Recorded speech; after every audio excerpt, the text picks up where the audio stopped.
You are listening to The Vocal Technologist. Spoken tech for your ears. Welcome, curious minds. Thanks for tuning in.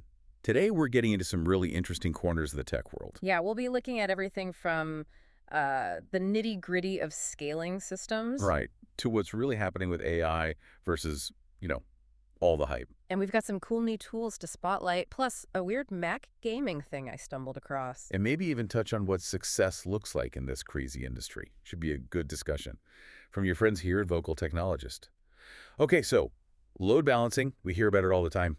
Sounds pretty basic, doesn't it? Just share the incoming requests around. It sounds simple, but boy, does it get complicated fast when you actually scale things up. How so?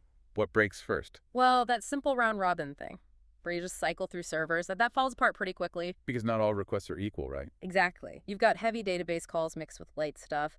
Plus, your server list is always changing, machines coming online, going offline. Ah, right.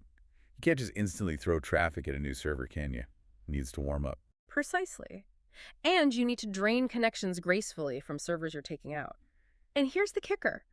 Often, the things making these decisions, the proxies, they only see a small part of the picture. Like, they have a local view only. Yeah, which can mess up the overall distribution, adds layers of complexity people don't always think about. Huh.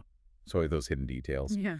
Okay, so speaking of things maybe not being as simple as hyped, AI in software development. Ah, yes. The 10x engineer promise. Is it, though? I mean, are we really seeing engineers become 10 times more productive across the board because of AI?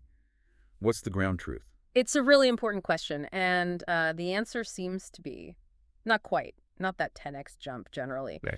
Look, AI tools are definitely helpful, great for boilerplate code, catching syntax errors, suggesting snippets. Specific tasks, sure. But not the whole job. Right, because software development isn't just typing code faster. There are bottlenecks elsewhere, understanding really complex requirements, deep architectural thinking, careful code reviews, the human stuff.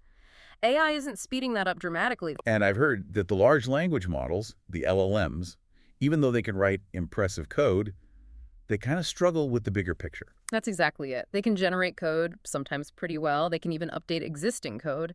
But maintaining a coherent mental model of a large, evolving system, or deeply understanding nuanced requirements, that's where they falter. Why is that?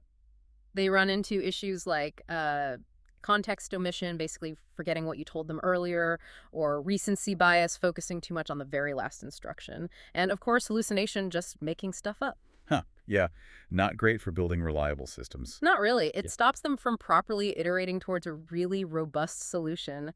And, that chain of thought reasoning people talk about, sometimes the way it's presented in papers is a bit too simple to really judge its power in complex scenarios. So a helpful tool, but maybe not the revolution some predicted, at least not yet. Seems that way. Okay, so if AI isn't the whole answer, what are some cool, innovative tools built by humans that are making a difference? Saw one called Vaultrice. Oh, yeah. Vaultrice looks interesting. A globally distributed key value store, right? Yeah, it manages real-time state without needing a complex backend. Uses an API kind of like local storage, syncs instantly over WebSockets, even has optional end-to-end encryption. Sounds neat for collaboration stuff. Definitely could simplify things. And on the AI front, but more integrated, there's Crush, an AI coding agent that works right in your terminal. Making it feel less like a separate tool and more like part of the workflow. Exactly. And things like YAMS, yet another memory system trying to give LLMs persistent memory to tackle that context problem we mentioned. People are building clever things. Always innovating. Okay, quick tangent, this Mac gaming thing you mentioned. Oh, right. This is kind of wild. If you game on a Mac that has a display notch, Yeah, like the newer MacBooks. your games might actually be rendering blurry. Well, why? Because apparently a lot of games get the resolution wrong. They try to render to the entire screen area, including under the notch, and then the OS squishes it down into the usable space below the notch. No way. So it compresses the image. Yeah, makes it look fuzzy. The fix involves developers using safe area insets to figure out the actual usable screen dimensions and only offering those resolutions. A funny little integration oversight. Wow. Okay, good to know. Let's shift gears a bit, though, to the human side of tech. Okay.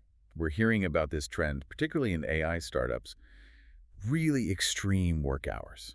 like 80 plus hours a week. Mhm. Kind of echoes that 996 culture. Yeah, 9 a.m. to 9 p.m., 6 days a week. It's intense. And you can see the drivers, right? The race for AGI, huge potential financial reward. Sure. The motivation is strong.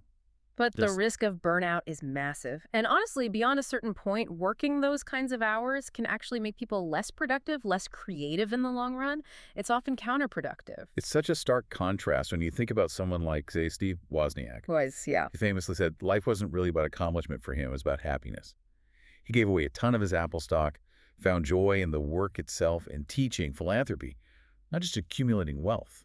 It's a completely different perspective, isn't it? Makes you think about what success really means in this field. Totally. Is it just about market dominance, building the next big thing at any human cost? Or is there a way to innovate, to build amazing things that also prioritizes well-being and, frankly, basic human happiness? Something for all of us, especially you listening, to maybe ponder. Absolutely.